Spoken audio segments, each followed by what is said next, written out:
Dear friends, welcome back to your channel English text analyst. Friends, আমরা আজকে auxiliary ভার্বের classifications করব। আমরা একটুখানি দেখে নেব অক্সিলিয়ারি ভার্বের শ্রেণীবিভাগ এবং তার কিছু এক্সাম্পলস।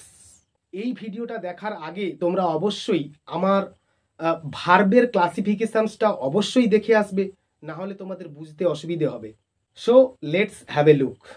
আমরা আগেই জেনেছিলাম যে অক্সিলিয়ারি ভার্বকে তিনটে ভাগে ভাগ করা হয়। একটা হচ্ছে প্রাইমারি, আরেকটা হচ্ছে মডাল, আর একটা হচ্ছে সেমি মডাল। প্রাইমারিকে আমরা তিনটে ভাগে ভাগ করব, বি ভার্ব, ডু ভার্ব আর হ্যাভ ভার্ব। মডালের কোনো ক্লাসিফিকেশন হয় না, সেহেতু আমরা মডালের কোনো ভাগ করছি না। শুধু খালি আমরা মডালের এক্সাম্পলসগুলো জেনে নেব। দেখো, can, could, shall, should, will, would, may, might, must, ought to, in order to. Semi মডেলের কিছু এক্সাম্পলস আমরা দেখে নেব। Dare, make, get, need, use to. এগুলো আবার প্রিন্সিপাল ভার্ব হিসেবেও ব্যবহৃত হয়, আমরা জানি। এইবার আমরা একটুখানি দেখে নেব বি ভার্ব, ডু ভার্ব এবং হ্যাভ ভার্বের প্রেজেন্ট এবং পাস্ট ফর্মের রূপগুলো।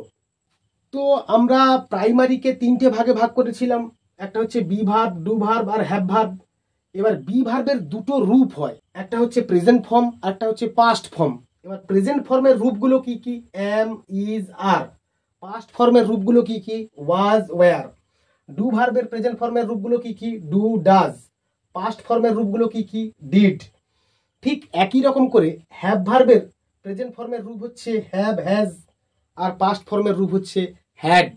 আমার এই অ্যানালিসিস যদি তোমাদের ভালো লেগে থাকে, অবশ্যই আমার চ্যানেলটাকে সাবস্ক্রাইব করো এবং একটা লাইক দিও, পারলে বন্ধুদের মধ্যে শেয়ার করো। পরের ক্লাসে দেখা হচ্ছে গ্রামারের আরও একটা নতুন টপিক নিয়ে। ততক্ষণ পর্যন্ত keep watching my channel, keep smiling and stay blessed.